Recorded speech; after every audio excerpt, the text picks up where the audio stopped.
in terms of the stuff, as always, just bad news. Deadlines, say they've been along. Quizzes part 1, well, was May 19th.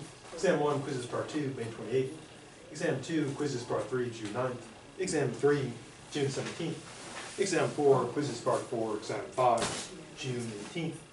And for the paper, if you want to do a draft, deadline for that's June 10th. You can do as many drafts as you want until you get the grades you want, get sick of the draft process, or time ends. Not all time, but just draft time. For the +5 bonus, June 11th. If you turn in by then, you get your base score +5. June 15th is the emergency deadline in case something goes wrong, or you just want more time on it, and that's for full credit. Then June 18th, end of day, half credit. And then the grades will go into the iRattler thing on June 19th. And so if there's, be sure to check your grades like on the 18th.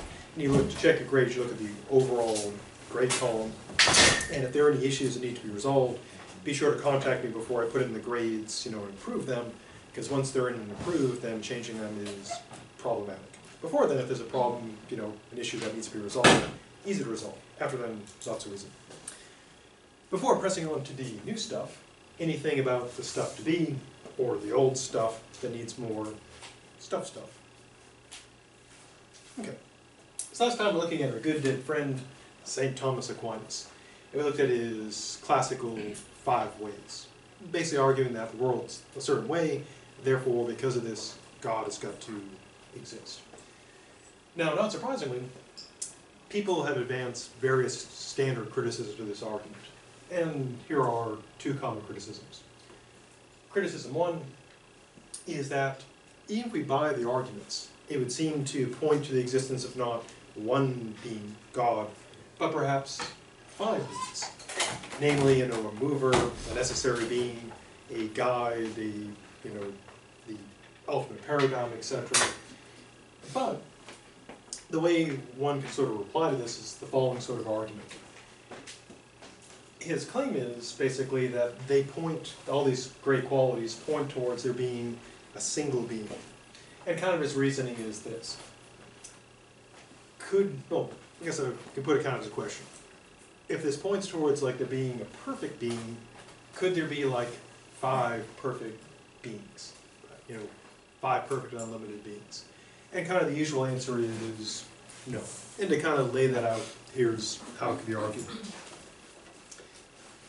Now suppose you got 2 beings, and they're both perfect and unlimited. Could that be possible? Well, one way to look at it, this is not what Aquinas argues, but one way to look at it is to look at it with a crappy analogy. Could you have 2 people who each had all the money in the world? No, because if one person has all the money in the world, the other person cannot. So one way to look at it is if you have, an unlimited being, then one argument would be is there cannot be 2. Now going to the perfection thing, one way to sort of differentiate things is based on their qualities. And so if you had 2 perfect beings, perfect 1 and perfect 2, and everything about them was identical, what one would infer is you don't have 2 things, you just have 1, because there would be no difference. So kind of the way to look at it is, if this points toward there being a perfect, unlimited being, there can only be 1. You can't have 2 perfect beings because they would be identical, because they have all the same qualities.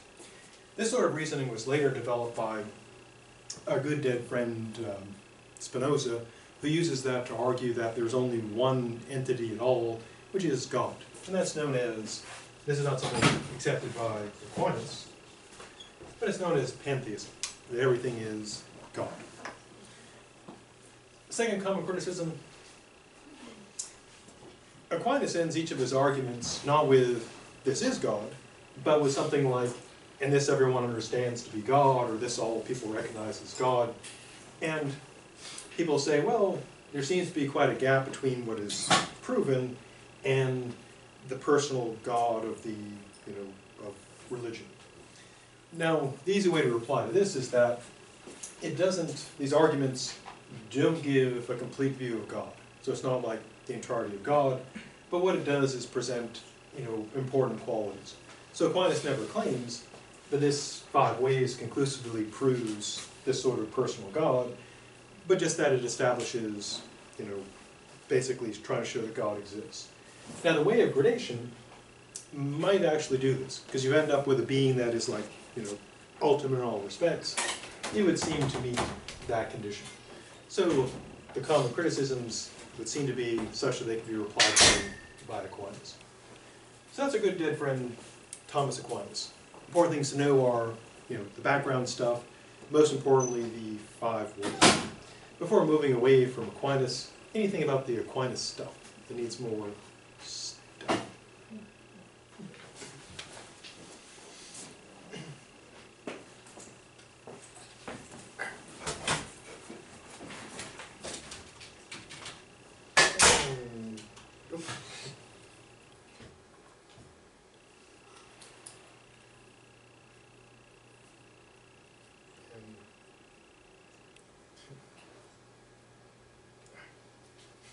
Okay, sorry. Peter was like locking up and doing stuff. Okay, so we now move to our next good dead friend, Gottfried Wilhelm Leibniz. A little background about Leibniz is this. He was one of the first significant German thinkers, but at the time when he was doing his stuff, there wasn't like what now we consider a unified Germany. It was broken into, essentially smaller states, and then, they were sort of unified by somewhat common language. Now, German culture at this time was, from the intellectual standpoint, fairly stagnant. And the common people spoke, German, the ruling class spoke French, and of course the educated people read Latin. Now, one thing that sort of busted up Germany quite a bit was, of course, the famous Reformation. And there was the 30 Years' War, basically a war over, in many respects, over religion. And that ran from 1618 to 1648. Now, during this time period, as far as we know, there were no significant thinkers in German, regardless of philosophy. And again, there's always a possibility there was someone who, was writing or talking about stuff and we never heard of them. But as far as I know, Leibniz is like the main person. Now, he was one of those people who's basically a young genius. In his early years, he graduated from the university at a very young age, went on to get his law degree, also at a very young age, and decided to not be a professor. What he ended up doing was becoming a diplomat with the following goals. One goal he had was to try to reunify Europe. Another goal was to reunify Christianity. So how did that work out? Did he unify Europe? Well, no, not that.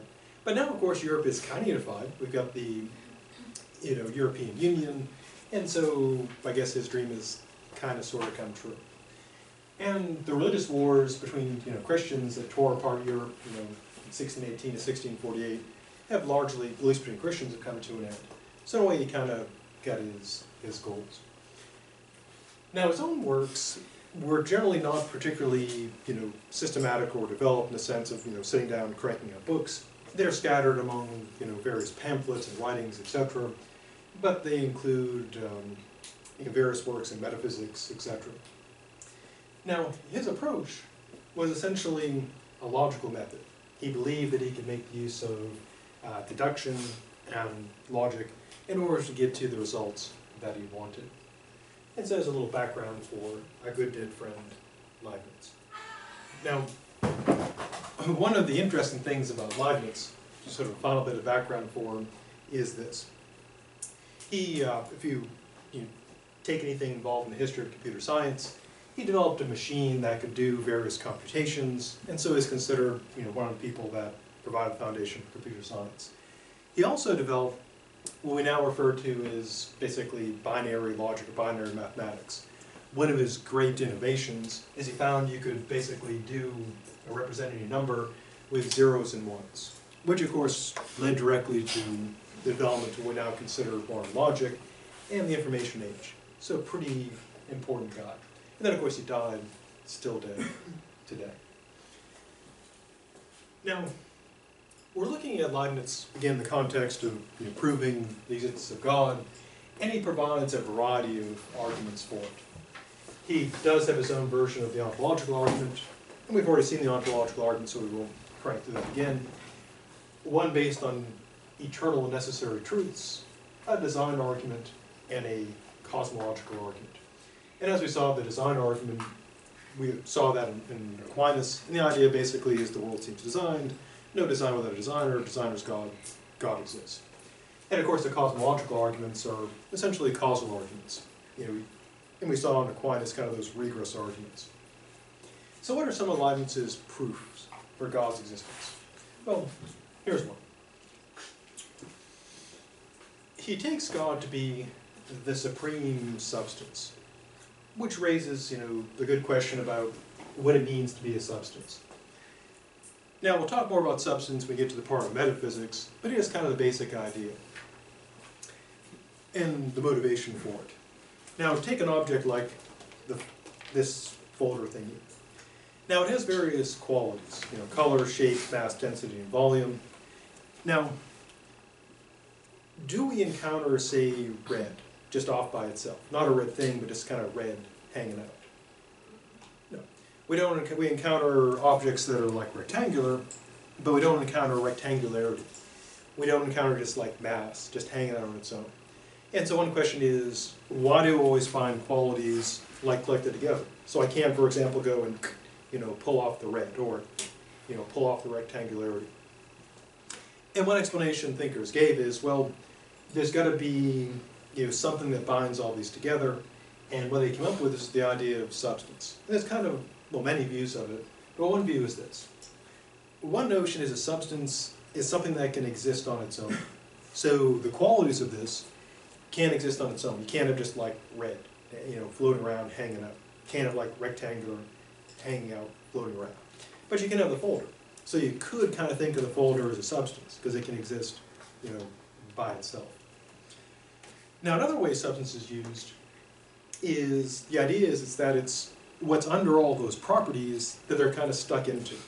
To use a crappy analogy, everyone's familiar with the classic Mr. Potato Head?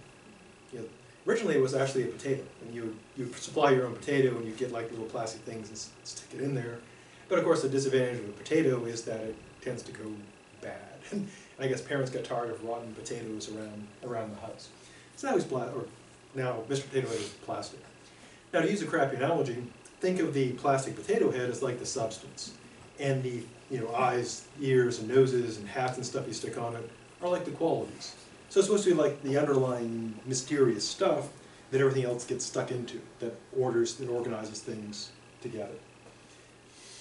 Now, getting back to God, God is supposed to be the supreme substance. So he regards God as being an entity, stuff, that is supreme. Now, as we'll see when we talk about in part 3 about ghosts, we'll see that there's one view that there's substance, there's stuff, mental stuff or physical stuff. Some people don't buy substances. They don't think there's like stuff, there's just qualities. We'll see more of that in part 3. Now, God, of course, has got all kinds of interesting qualities. He's unique, there's just one. He's universal, he's necessary, and there's nothing else that's independent of God.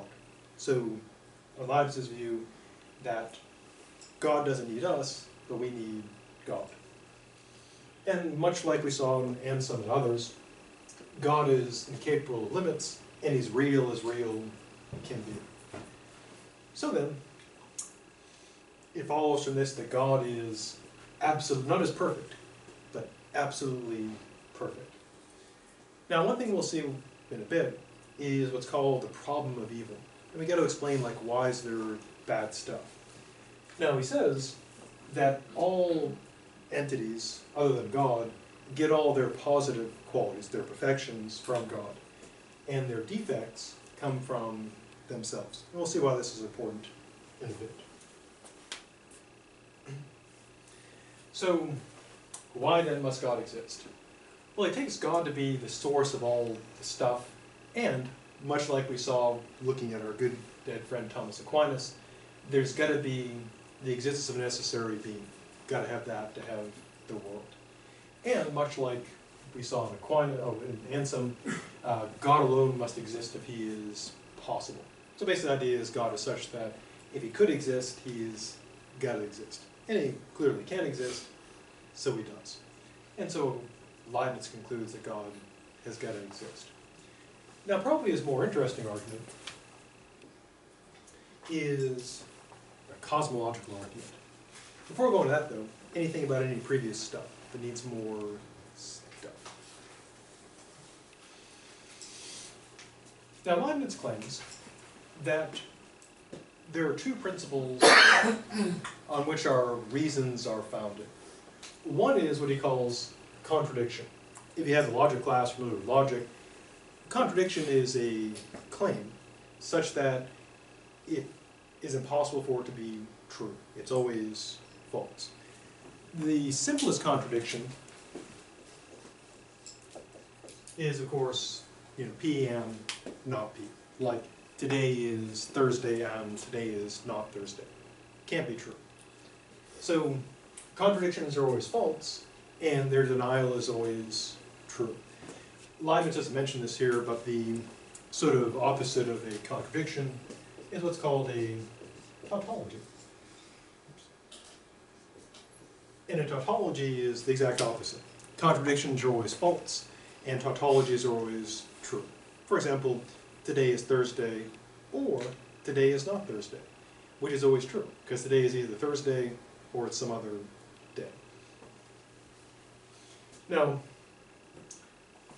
that provides a foundation for, truth. If something's a contradiction, false. Denial of contradiction, true. Now, the second category, second principle, is what he calls sufficient reason. And he claims that for every truth that's not a tautology, there's got to be a reason why it is true and not otherwise. We may not know this, it may be beyond our capacity to know, but he claims for everything there is a sufficient reason. So there's two types of, well, true is true, but there are two types of ways things are true. One is, basically by logic, and the other is basically by reason. So here are the two types of truth. There are those of reasoning, and they are necessary truths. What that means is, not only are they true, but they're always true, and they cannot be false. For example, P or not P. Or triangles have three sides, squares 4 sides, 2 plus 2 being 4, all that kind of stuff. And so these are truths that have to be true. They can't be false. Now he claims, and this will create controversy basically forever, that through analysis you can determine these necessary truths. To use a crappy example, take like the concept of triangle. If we analyze that, whatever that means, we would get out of that the notion or the concept being three-sided. And we would see that they are three-sided by necessity. Or kind of crudely put, roughly put, the truths of reasoning, you don't have to go and look, you can get to those truths by, reasoning, by thinking about it. And the advantage of these things is they're not only true, but they're always true. So they can't be wrong. And thinkers are very concerned about that because they want truths that are not just true, but guaranteed to be true. Now the second types of truths are those of fact. They're contingent truths, and so they're what are possible. As I say, it's something that could be, but doesn't have to be. And I gave an example before. If I draw a triangle on the board, got to have three sides. But I can make a big triangle or a little triangle, sad triangle, happy triangle, etc. What would be other examples of truths of fact? Well, use a simple example. The water bottle being on the table would be a truth of fact. It's true right now, but we know it's not a necessary truth because I can, take the water bottle out off the table. Now, these two types of truths are kind of important. The reason is basically, if there are these types of truths, we can know those with certainty. We don't have to go look, we can just sort of think about stuff, do an analysis, work out the math, work out the logic, and we establish truths without looking in a way, and we establish them with certainty, or so people claim. Those, in fact, in a way you kind of have to go and presumably look, because they might be true, they might be false. Again, using the, to use a crappy example, the water bottle's bigger than the expo marker, which is bigger than the paperclip. And we know by pure reason that if we know that this is bigger than this is bigger than this, we know this is bigger than that. We don't have to we don't have to go and measure it, so to speak. But of course, a contingent truth, like all these things are on the table, we'd actually have to look. So if a person looked away, they could be moved, and that'd be a contingent truth. Or another final example, who's going to win the presidential election in 2016? Presumably is a contingent truth. You couldn't just sit down and by pure reason come to with absolute certainty who's going to win. We think of it as being contingent. Could be Hillary, could be Ted, could be Jeb, could be someone else. So how does this get us to God? Well, here's how it happens. With contingent truths, things that are true but don't have to be, there's always got to be, as he claims, a sufficient reason why.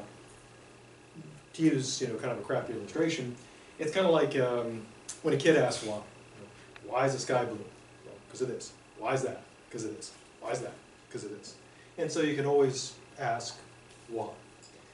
Now, he runs here an infinite regress, which works like this. He thinks that any contingent truth, let's take, for example, we could take, go back to the last presidential election that, President Obama was reelected. And of course, it'd be a reason why. Mainly because he got more votes. Then there'd be the question, why? And anything that is true but doesn't have to be true, you always need a reason why it is true as opposed to not. At least according to Leibniz. Now, like we saw with the infinite regresses before, like the evil bureaucrat, etc., if we went back to infinity, asking why forever like some sort of infinite kid, we'd never have anything being the case. So what Leibniz claims is that there's got to be a sufficient or final reason for everything. So we've got to reach something that itself doesn't require, it's not a contingent truth, and is necessarily true. Why? Well, again, the idea is this. If we have anything that's true, we can ask, why is that true and not otherwise? With a necessary truth, it's true. That's the reason why it's true. It's a necessary truth. Why do triangles have three sides? Because that's what triangles are. And then explanation done. But if there's something like a truth of fact, a contingent truth, like President Obama being reelected, there'd be a question of why. You might say he got more votes. Why did he get more votes? Well, give an explanation for that. Why is that the case? Why is that the case? Etc. And so you just keep going back, forever and ever. But, as we saw in the regresses, if we kept going back forever, there'd be nothing, occurring. There would be no reason. So to fix that, to solve that problem, what we need is something that is not only true, but necessarily true. So we don't have to ask, why is that the case, as opposed to not being the case. Something that is, reason in itself. Now, his solution is this. God, of course. God is, as we saw, and we talked about Anselm and Aquinas, God is necessary. That means that he not only exists, he's got to exist. So ultimately it comes down to, at the end of the sufficient reasons, God. Because he's necessary, so the question like, why God, it's in a way self-answering, because he's a necessary being. And he says God suffices, and all you need is one. So again, it's just a variation on essentially the regress argument. So a quick recap. If you take any truth that's contingent, there's going to be a reason why it's true or not otherwise. Like, why is the bottle on the table? Why are we primates and not reptiles? Why is the Earth the third planet out as opposed to the fourth or the 23rd? And any reason you give, you can still keep asking why? Why is it, if it could be otherwise, why is it this way and not some other way? And he claims the only way you can stop that regress is you have to get to something that, in a way crudely put, explains it all. Where you can no longer ask, why is it that and not otherwise? In the case of God, God is what he is, he can't be otherwise, so problem solved. So God's got to exist. Now, one potential problem with this is this. Anything that is, that's contingent, ultimately the explanation is, in terms of why, is God. Now, in nice stuff, that's great. Why is there ice cream? God. Why are there puppies and kittens and butterflies? God. Why are there good movies? God. Why are there sunny days and rainbows? God. But then the flip side is all the horrible stuff. Why is there Ebola? God. Why is there genocide? God. Why is there murder? God. Why is there ethnic cleansing? God. Why are there earthquakes, tornadoes, floods, disease, famine, war? God. And so you run into what's called the problem of evil. And the problem of evil is a really serious problem, mainly for the following reason. The classic setup is kind of this. God is supposed to be all good, all powerful, all knowing, which means being all powerful, anything he wants, he gets. What God wants, God gets. Since he's all knowing, he knows everything.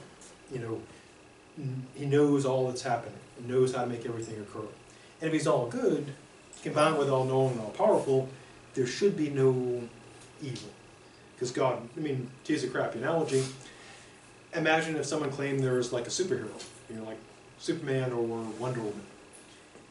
Well, if you claim such a being exists that knows everything, can do anything, is pure good, you'd expect there to be no evil. So, how does he address that challenge? Well, he spends a lot of time working on it. And the reason why is because it's considered one of the most serious problems in theology, at least in monotheism. Now, one of his famous answers is this. Kind of the hallmark phrase for Leibniz is the best of all possible worlds, which, gets quoted a lot because it sounds kind of cool. So what does he mean? Well, he doesn't mean, because this would obviously fall apart pretty quick, that the best of all possible worlds means that every single event that occurs is the best we can think of.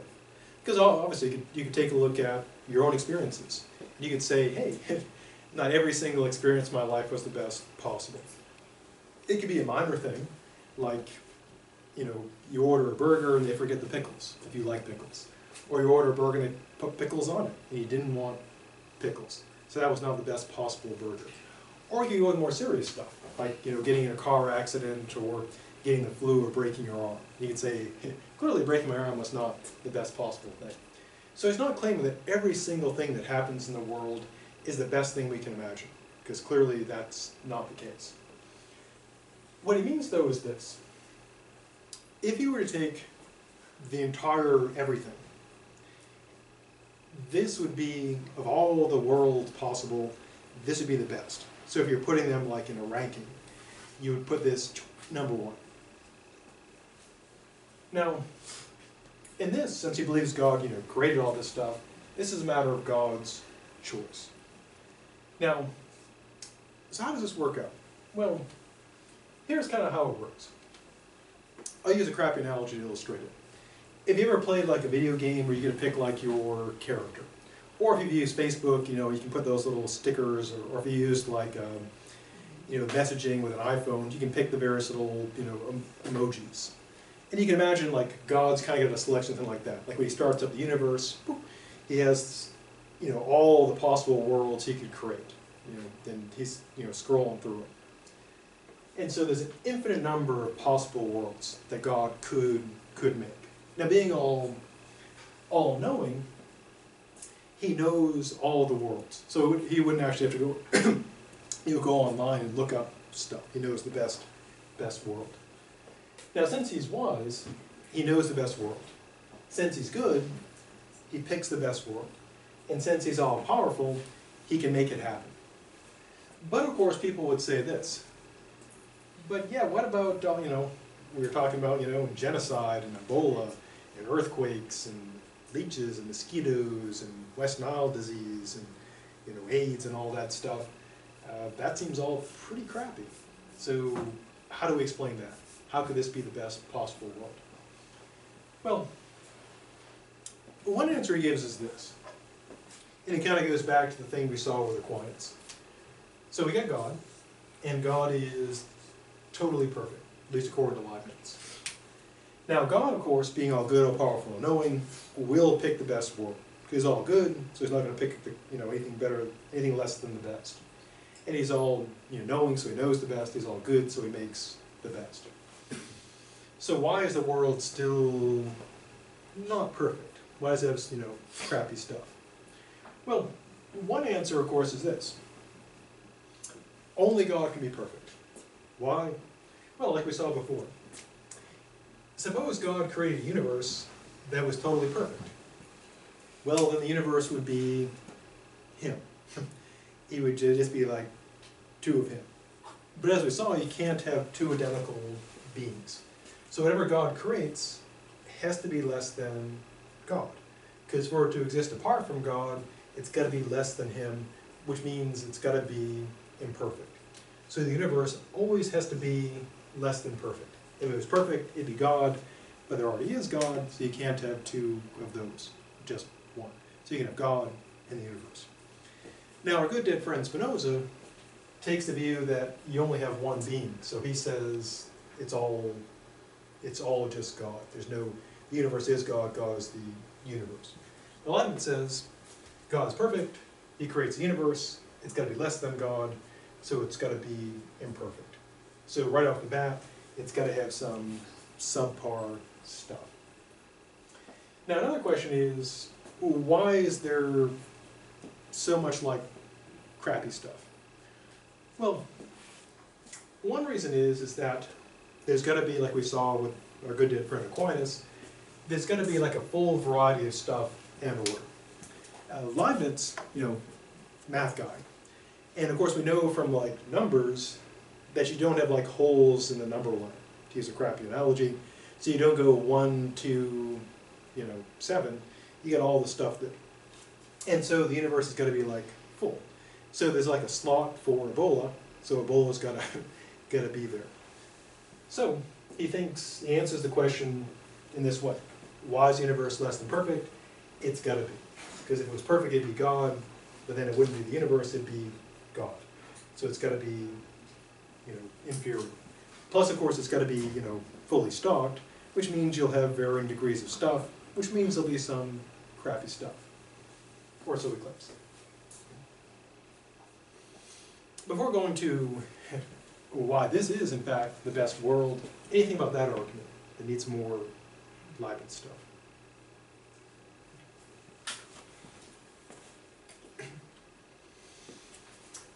Now, someone, of course, may raise the question, okay, I accept the world is going to be less than perfect, because you'd just be God, you wouldn't have a universe, and then it'd just be God hanging out by himself.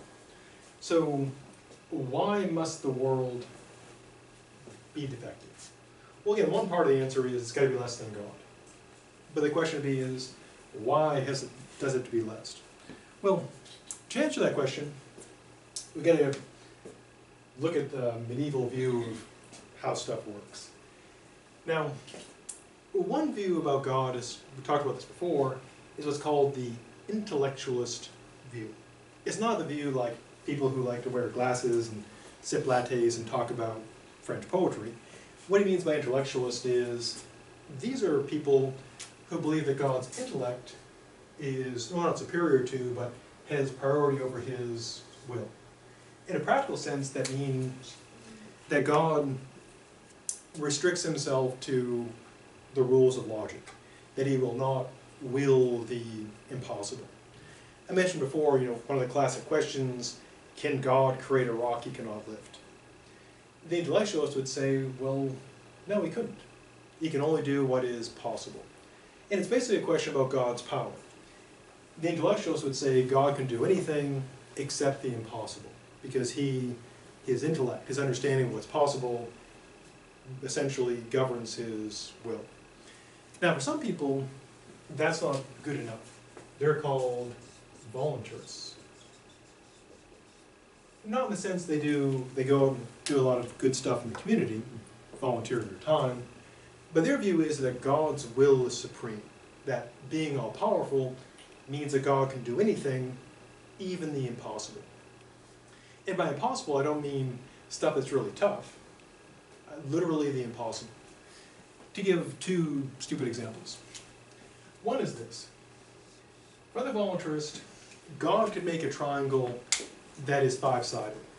Now, I'm not saying that we'd call a five-sided figure a triangle. It's not renaming it. It would be a three-sided figure that is five-sided. You might say, how could that be? Could you draw one? And the answer is, of course, I cannot, because I cannot do the impossible. I cannot draw a five-sided, three-sided figure, because it cannot be done. But God can make a triangle that is five-sided. It'd be three-sided, but somehow five-sided, because he can do the impossible. Another example, of course, would be like with math. He can make 2 + 5 = 7. It's not that we would call 4 7. It's not just a trick of names. It would be that for somehow adding 2 and 2 would make 7. How would that work? I cannot say, because I cannot describe the truly impossible. So I mean, it's literally the impossible. It's not impossible in a sense like really difficult. It's that something that cannot be. So that's kind of the main dispute. If your view of God is that being all-powerful, it's good enough that he can do anything possible, you'd be an intellectualist. If your view is that God can do anything, even the impossible, then you'd be a voluntarist. Now this, of course, has all kinds of implications. For the intellectualist, this means we can understand how the universe works. Because if we understand the rules of logic and reason, the laws of nature, we know how the universe works. Because we know that, well, if you're an intellectualist, you believe that God follows those rules. He won't make 2 + 2 = 7, he won't make five-sided triangles, and he'll make morality work, consistently. For the voluntarist, though, everything is, even the impossible is possible. So you really can't know anything, because things could change constantly. You can't know what's good or bad, how math works, you can't know literally anything. So, Leibniz, our good friend, intellectualist. So, that restricts God. He can't do the impossible, so he can't make a perfect universe because that would be impossible. Now, one version of the problem of evil that Leibniz puts forth is this. Kind of the standard version is that if you look at the universe, it seems to be lacking, therefore God, well, there's basically 3 options.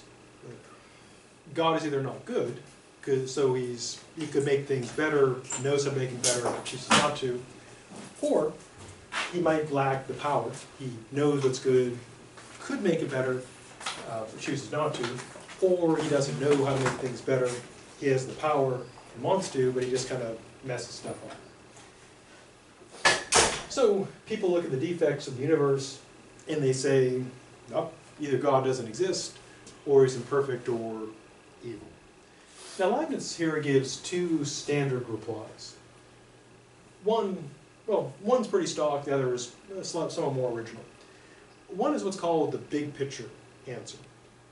And the idea is this. If we look at the universe, we may find in it things that we think are bad. And so we might infer, well, there's bad stuff, so God is not good or doesn't exist or some such thing. But the big picture reply is this.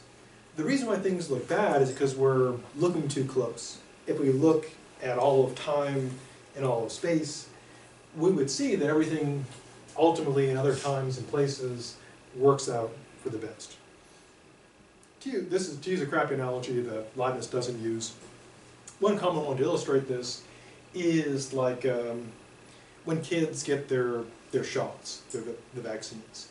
Now, from the standpoint of the kid, when they're going to get inoculated against like measles and polio and stuff, is that a good time? The kids go, yay, gotta get some shots. Now, even when you're an adult, you never say, yay, gotta go get that, tetanus booster. Ooh, love those needles. Yeah, so from the standpoint of the kid, it's something horrible. They're getting there being tortured by this terrible person, wearing that coat, jabbing them with needles. So from the standpoint of the kid, it seems like a horrible thing. But of course, in the big picture, it's a good thing.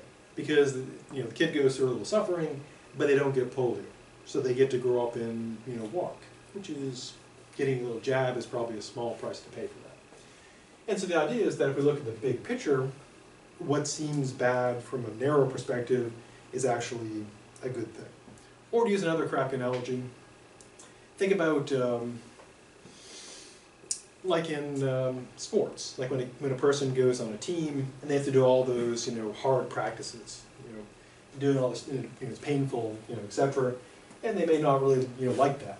But then when they become a good athlete and do well, maybe go on college athlete or even pro athlete, they look back and say, wow, that was pretty awful then, but totally worth it. In the big picture, it's a good thing.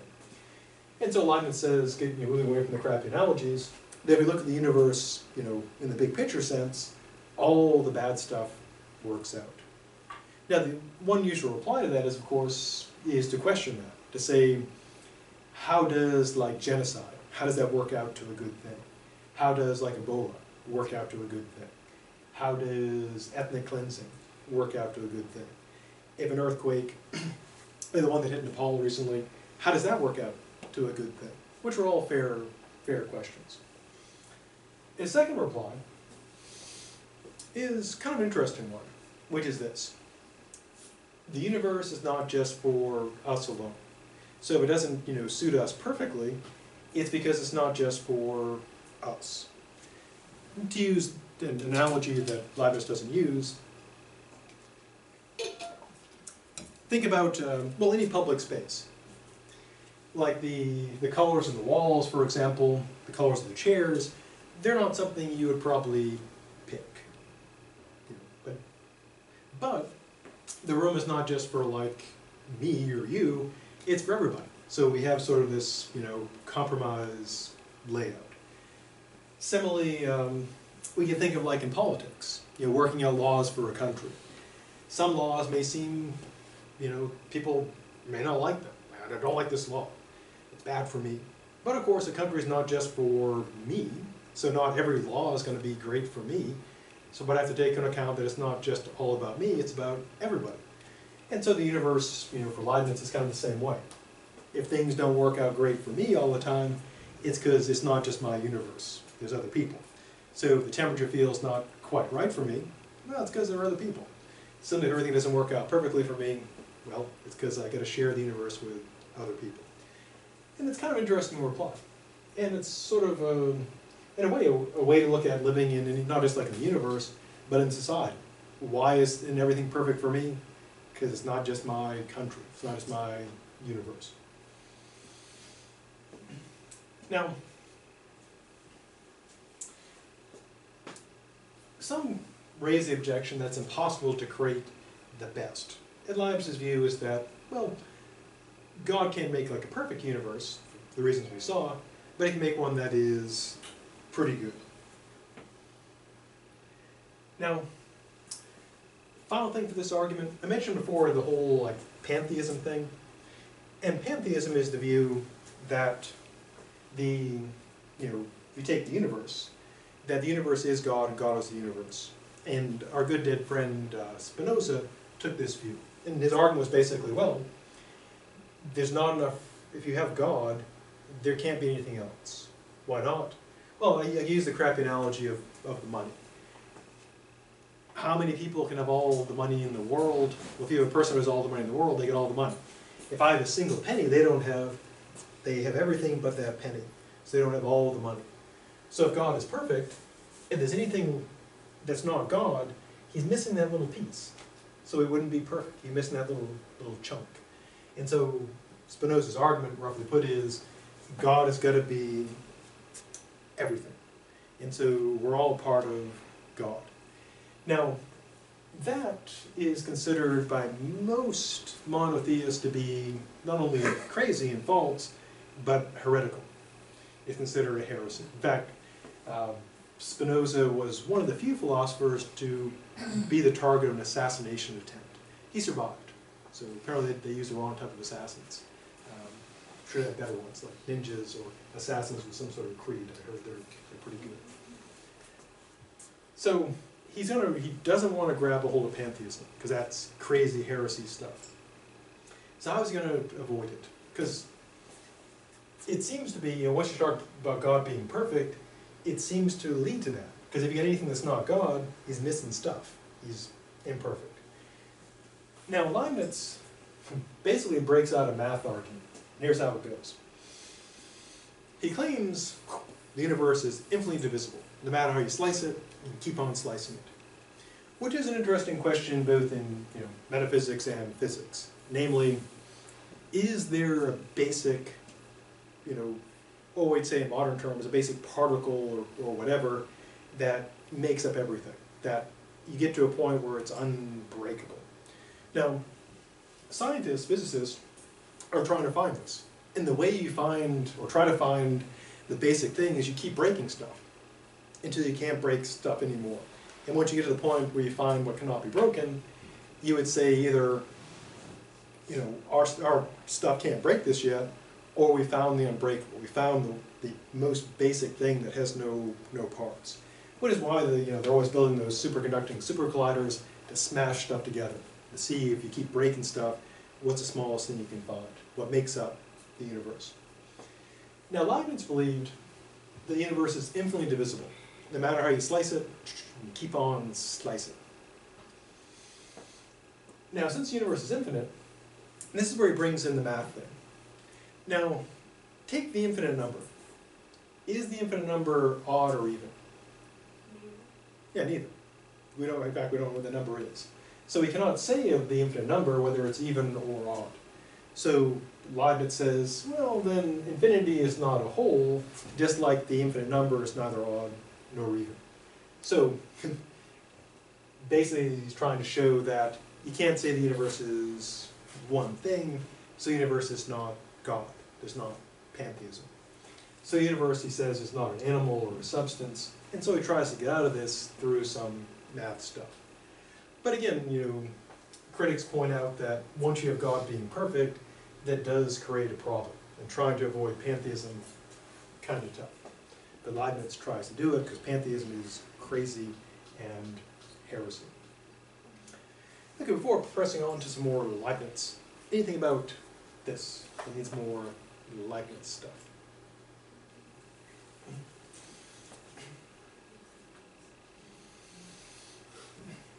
Now one thing that ancient thinkers, going back to the really, really super dead guys, is the problem of evil also going to be cast as kind of the problem of imperfection. Why is there like evil, or why is the universe less than perfect? And this goes back, at least to our good dead friend Plato. As we'll see when we get to part 3, Plato claims that there are these perfect forms: perfect good, perfect justice, perfect beauty, perfect cat, perfect whatever. And so the question is, why is stuff here imperfect? Why is there imperfection in general, and evil in particular? Well, Plato gave the following answer. His view was this, to use a badly drawn cartoon. His kind of creation story is, you've got, pre-existing matter. So think of the universe as like a big old lump of clay, or kind of a spoiled potato, perhaps Mr. Potato Head. And according to Plato, what happened is, you have the forms in the Platonic heaven, and he talks about this entity called the demiurge. Think of it like a constructor, and it follows the blueprints of the forms, and essentially it assembles the matter. And so it forms the planets and the stars and all the stuff there. So it has to work, like any constructor, it's got to work with the material that's already available. It's like shaping it and creating it. And so the answer was, why is there imperfect stuff?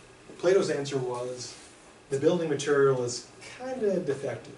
To use a crap analogy, think of like clay, or even better, think of like sand on the beach. And imagine you're constructing, or you're assembling and forming the universe.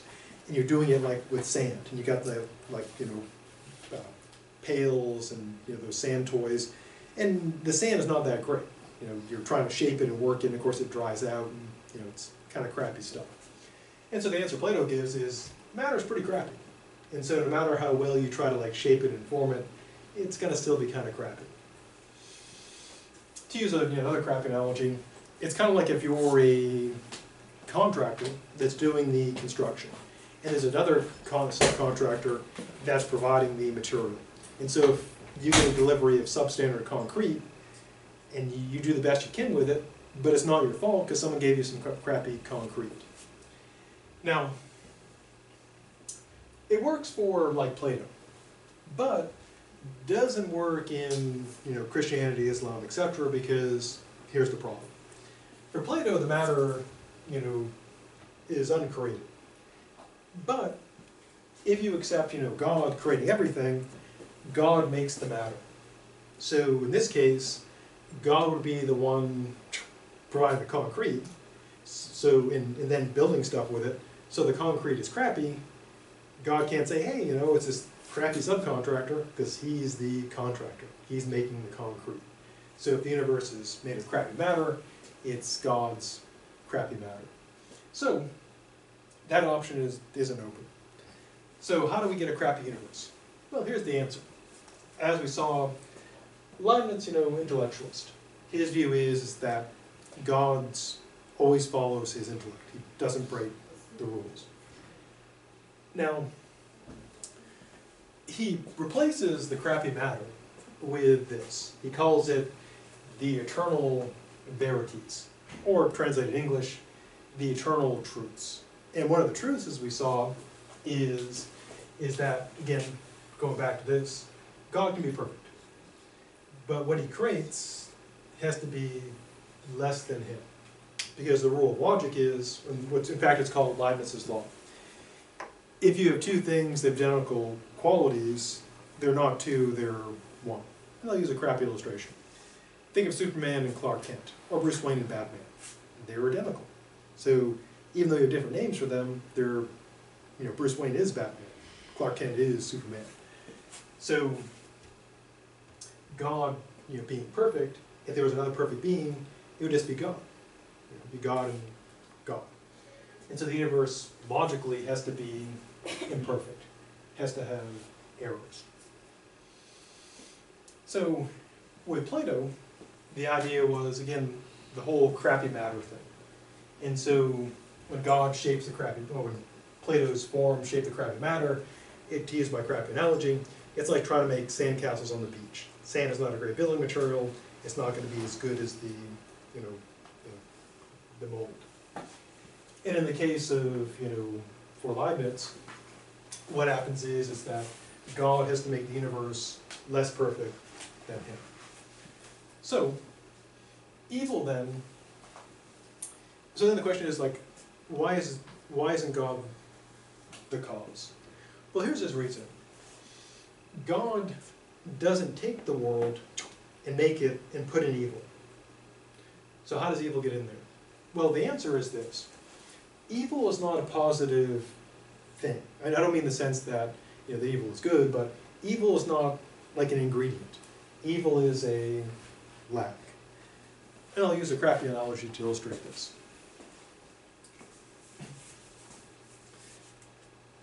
Think of like height.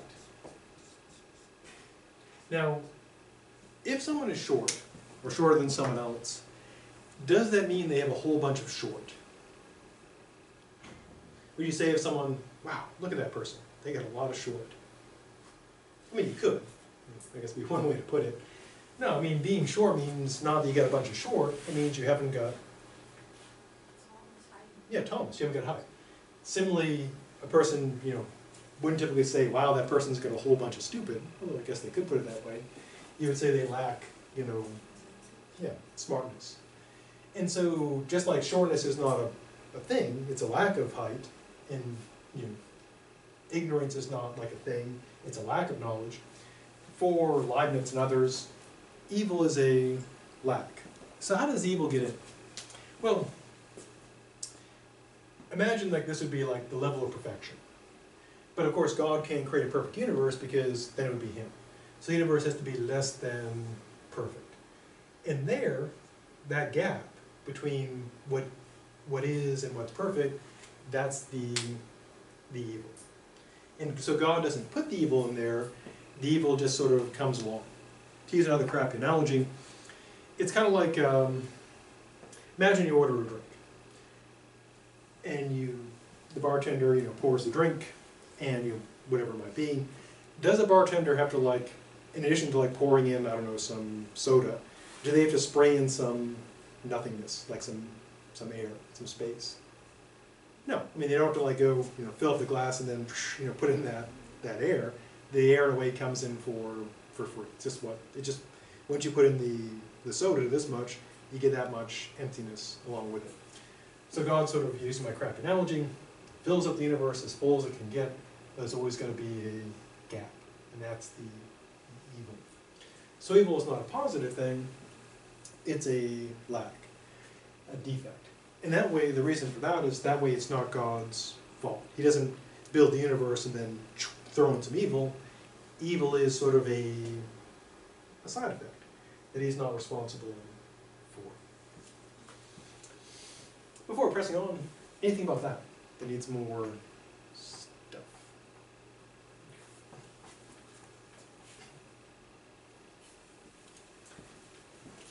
Now next to last thing for Leibniz is the analogy of the boat. And this is where how he tries to find sort of his final argument as to why evil is not God's fault. And this requires some badly drawn boats.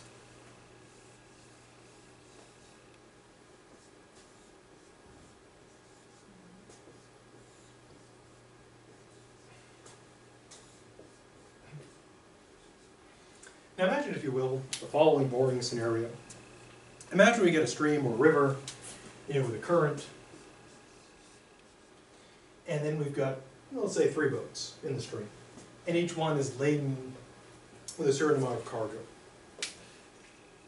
And the boat with the most cargo is going the slowest because they're not like, they haven't got motors or sails, they're being pushed by the current. And the boat with the least amount of cargo, the lightest boat, is going the fastest, which seems, true. I mean, you could also use the analogy of like, the car. Everyone knows that like the more weight or the truck, the more weight you got in a vehicle, it's gets slower and slower. Now, the way Leibniz presents this may seem kind of odd, but he does so for a reason. What he says is this. Normally we think of, in sort of modern terms of physics, we would talk about how the greater weight, resists the push, and the lesser weight resists less. But Leibniz puts it a different way. He says not that the weights are resisting the push of the current, but they receive less movement. And it may seem like kind of, an irrelevant distinction, but it's actually fairly critical. Now, if Leibniz is around today, he might use perhaps a better analogy, what we might call the analogy of the cell phone. Again, this is not Leibniz, but to maybe illustrate it with something more contemporary. Think of like 3 smartphones, iPhones with batteries, and they're all plugged into, a USB charger.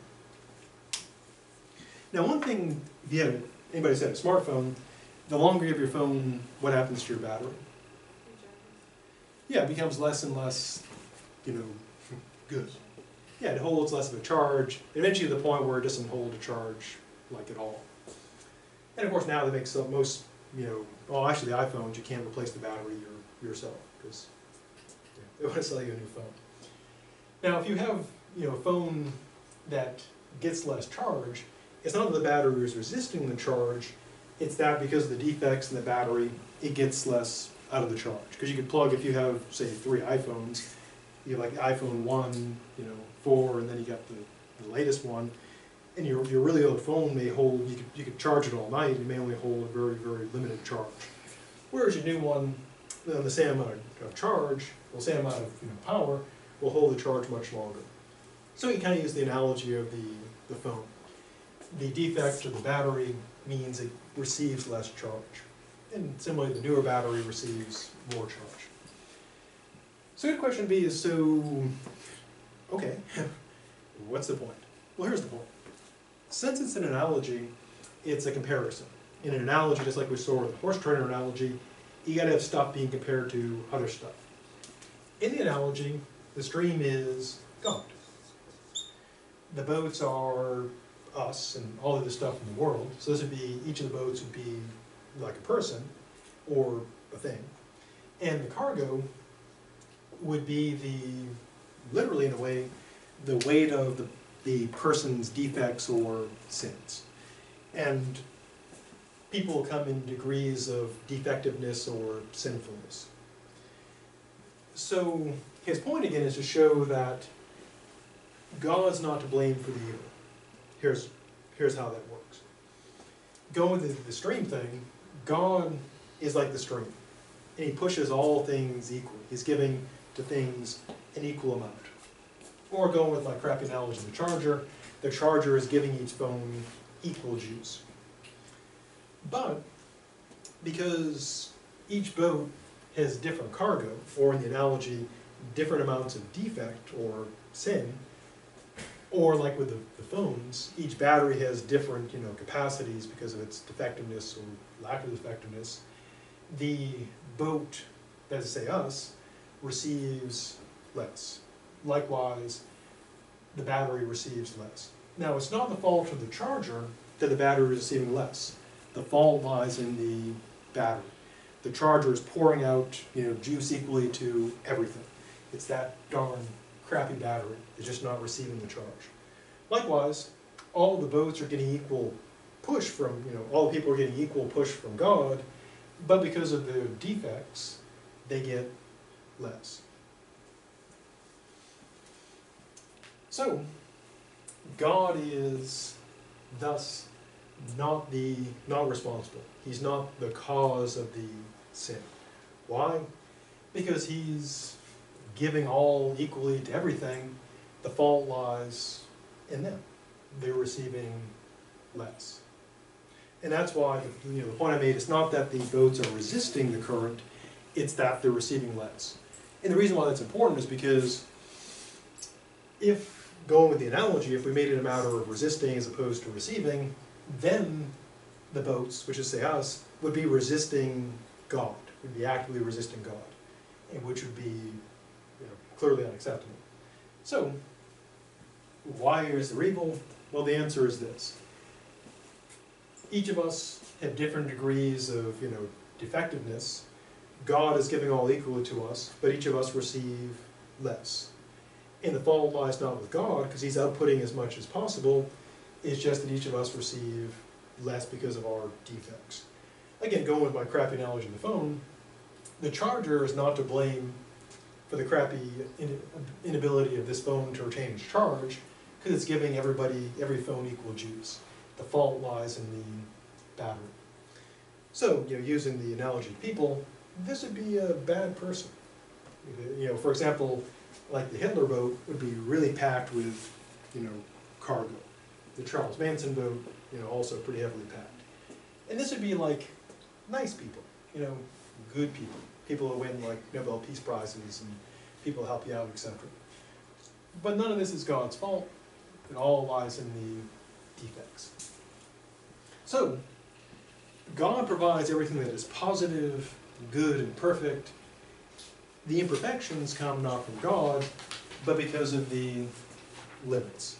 Because of, again, when God creates everything, it can't be perfect. It's got to be that gap, the perfection gap.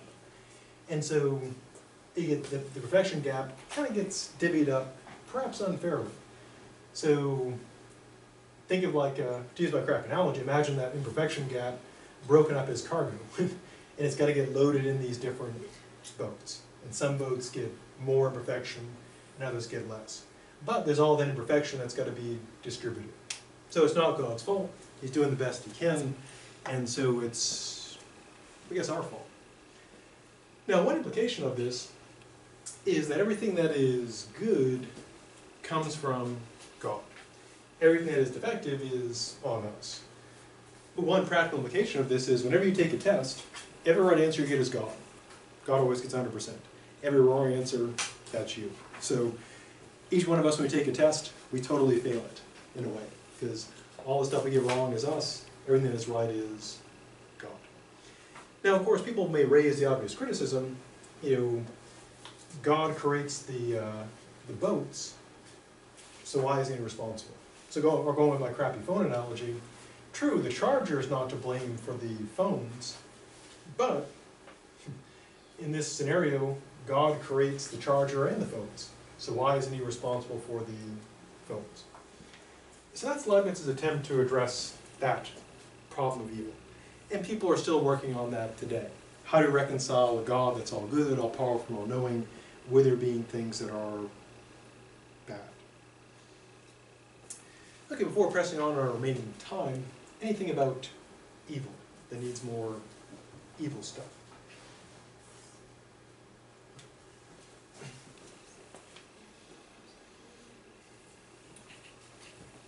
Okay, our next dead guy is our good dead friend, David Hume, also known as Saint David. Not a real saint, but a nickname. He was born in 1711, died in 1776, and of course is still dead today.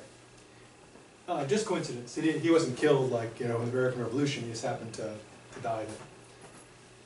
He went to Edinburgh University, which is still there today. You can actually go there. In fact, his tomb is, if you can go to Scotland and see his tomb, apparently it's full of trash. People like to go and throw broken bottles and cans in his tomb, which is, I guess, kind of mean. But he was kind of a party guy, so maybe he would appreciate it, as long as it's like beer cans and wine. He, like any ambitious young man at that time, went to the sort of the cultural capital of Europe, which of course was France. Paris was the place to be. And in some respects, it's still kind of a place to be. Paris, Los Angeles, New York, etc. Now his dream, his great and definitive dream, was to be a great success in literature, which is a dream many people still have to this day. He wrote a lot of stuff. These include a treatise of human nature, an inquiry concerning human understanding, an inquiry concerning the principles of morals, natural history of religion, dialogues concerning natural religion, and a history of England. So actually he succeeded. And his first book was a flop, total failure. It just basically did not sell well. But you can still buy it today. It's still in print, a couple hundred years later. Of course he's dead, so he doesn't get anything for it, but I guess if there is life after death, which he thinks there's not, I guess he would be enjoying his literary lasting fame. And of course he died in 1776, and is still dead today. Now, even though Hume is often characterized as an atheist, he's actually a skeptic. What's the difference? Well, basically you can present in the following sort of labels. If a person is an atheist, they deny the existence of God, or a particular God. Or we could just go generic. Generic atheism doesn't believe in any gods at all. There, of course, is also the theist, who is a believer. And of course, as everyone knows, there's also the agnostic, who doesn't believe or disbelieve. They essentially claim they don't know. They neither deny nor affirm. And so the skeptic is here. And a skeptic is a person who claims that we do not know. And a consistent skeptic doesn't say that she knows that we don't know. They just say it seems like we don't know, because they claim to know nothing.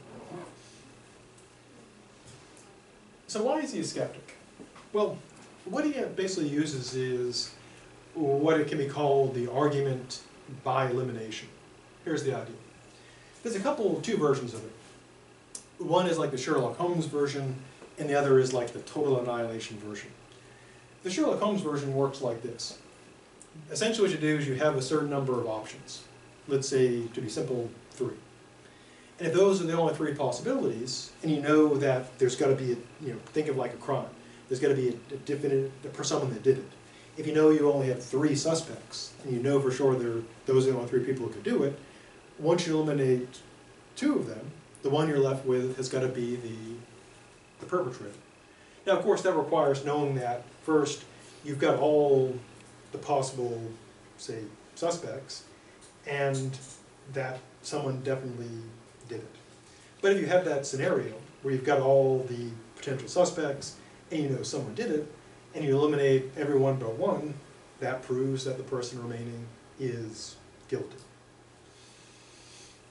Now, the total annihilation method is when you'd say, for example, there are 3 possibilities for something. And if you show that none of those are possible, you show there really are no possibilities, that it can't be proven or can't be done. So if someone says there's only 3 ways this could be done, and none of them will work, so it can't be done. So how does Hume do this? Well, he claims there are 2 ways to argue for God. A priori, pure reasoning, and he says that can't work. The second way is a posteriori, arguments based on experience, and he says those can't work. So there's only 2 possibilities: pure reason prior to experience and after experience. A priori, a posteriori. Both fail, so you can't prove God's existence. Now the reason why he's not an atheist is because he also says you can't disprove God's existence. Attempts to disprove him fail too.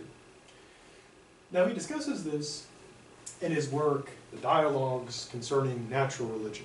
And a dialogue is basically writing down talky stuff. In this case, he's got 3 characters. So in a way, it's kind of a trilogue. There's Cleanthes, who uses a posteriori arguments. There's Demea, who uses faith in a priori arguments. And there's Philo, the skeptic.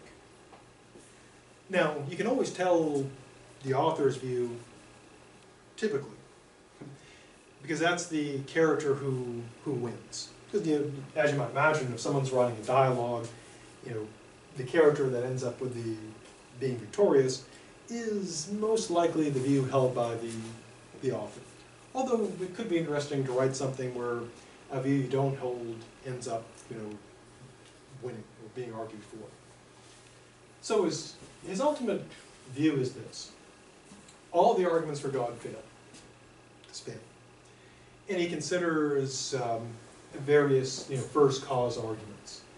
And he thinks that even though there's some reason to think that maybe something got the universe started, all of these arguments don't work. So how does he, sort of in general, get rid of or show that these don't work?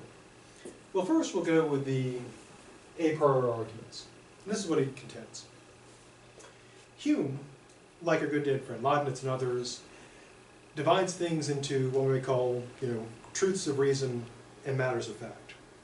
And Hume's view is that what he calls relations of ideas, what Leibniz would call truths of reason, they're true, but in a way they're empty.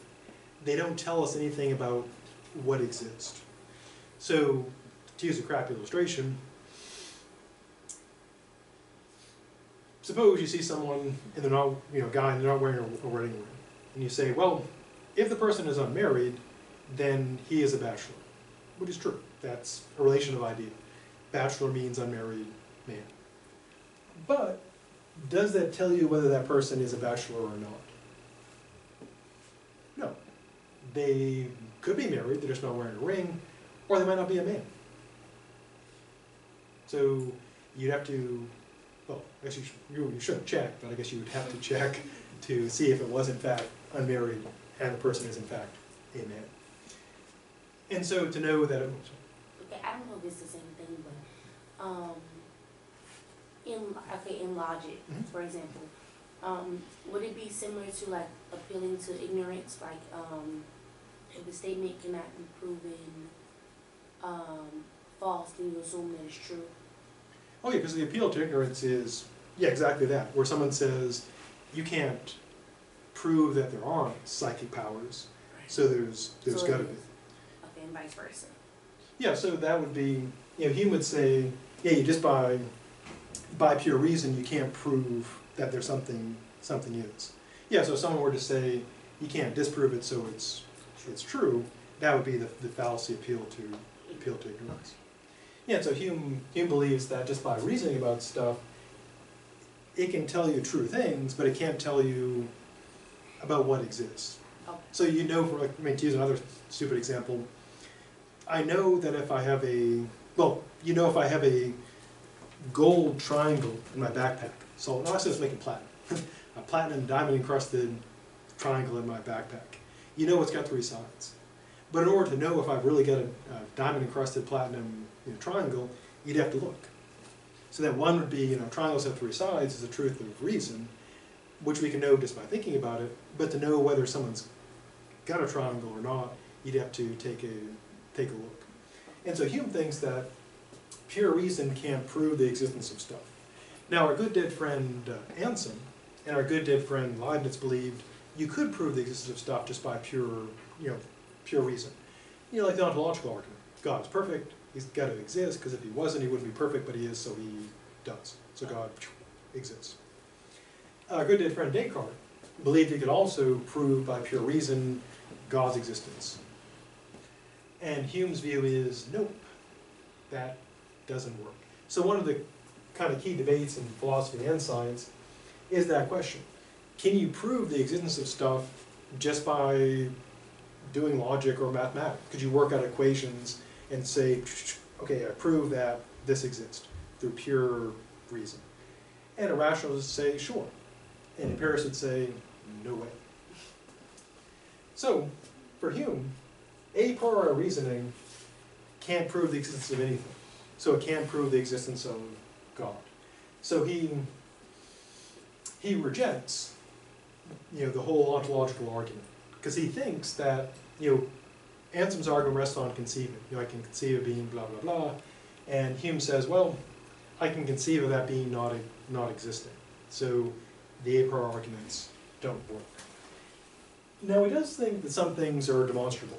Like, for example, if you had geometry, you can go through and prove all kinds of stuff in geometry. You can do proofs in logic. But he thinks you can't prove through logic or math the existence of stuff.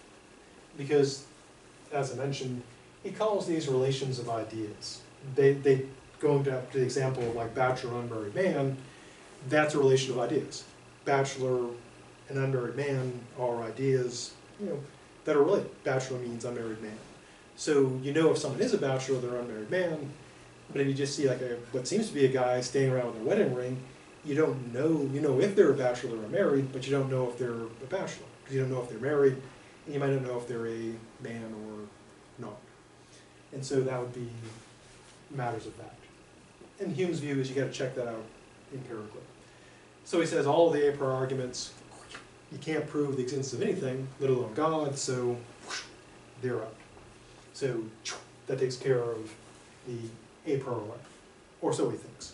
Just because he's human, he's dead, doesn't mean he's right. So what about the a posteriori arguments? Well, two of the ones we saw are the causal arguments, cosmological, and we also saw the design arguments. Now, Hume goes after the causal argument in the following way. One of the things that Hume is famous for, in addition to being like really dead, is his famous analysis of causation. And one thing, scientists and philosophers have wondered about is, what is causation? We talk about like one thing causing another. And what Hume argues is this. And I'll use use a crappy illustration. take, for example, the following scenario. Centuries ago when I was an undergrad, I had like a TV, and this is back before like good TVs. It's like a small 13-inch black and white TV with the rabbit ears and stuff. And of course it would be all, you know, kind of fritz out, etc. Because it had didn't have digital tuning, it had just the little, you know, dials. And one time I was sitting there watching TV, and the picture got all messed up, and one of my friends was walking by, and I snapped my fingers, and the picture just was, clears up instantly. He's like, holy crap, how'd you do that? And I was like, wizard. And then like it happened again, like another time, same thing. Now, in that case, would you think that I had the power to fix TVs with a snap of my finger? No, because you'd say, well, I only saw it happen once. That could be a coincidence. But suppose every time the TV got fuzzy, I snapped my fingers and it cleared up. I kept doing it. I did it like 100 times. Would you start to think that I've got TV power? Yeah, but what's the difference? Well, the first time, snap my fingers, the TV, you know, clears up. The 1000th time, it's exactly the same. Finger snaps, clears up. We just see it happen a lot. And what Hume says is we never actually see the causal connection. We just see one thing followed by another. If there really was a connection, you think we'd be able to like see it the first time. But what he says happens is this. Well, everyone's probably heard of Pavlov's dog. The scenario where Pavlov rings a bell, gives the dog some food, and then what happens to the dog? Well, it gets in the habit. You ring the bell, dog expects food, salivates, and so it connects in its mind, bell, food. And although Pavlov is writing long after Hume, he thinks that's basically how we do causation. We never see the causal connection, we're just habituated like the dog. So we put popcorn in the microwave, popcorn in the microwave and pop, pop, pop. We do that a lot and we think, microwave causes popcorn. Or touch a hot stove, hurts, do it again, hurts. And so we get habituated to that saying, heat hurts. But, so Hume says it's all a matter of observation. You observe, observe, observe, you get in the habit, and you expect it to follow. So how does he use this against the notion of causation, in terms of God being the cause? Well, when people argue that God created the universe, they often use the analogy of like a house. You encounter like a building like this, and you infer that it was built by intelligent beings. Why? Because you've seen people build buildings. Now, in the case of the universe, did we observe the universe being built? No. We can't make the causal connection according to Hume, because in order to make a causal connection, we have to observe, one thing followed by another over and over again. So we believe, for example, that buildings are built by people because we see it happen over and over again. We believe that fire causes things to burn because we get that habit. But we never saw the universe created, so we can't make that causal inference. So he thinks that we can't make any empirical argument based on causation, kind of, crappily put, because we didn't see it happen in a way. So we can't say that we have no way of inferring that the universe was created. Next time, not Monday, because Monday is Memorial Day, so no class Monday, but on Tuesday, we'll pick up with more stuff. So have a good weekend, and I'll see you Tuesday.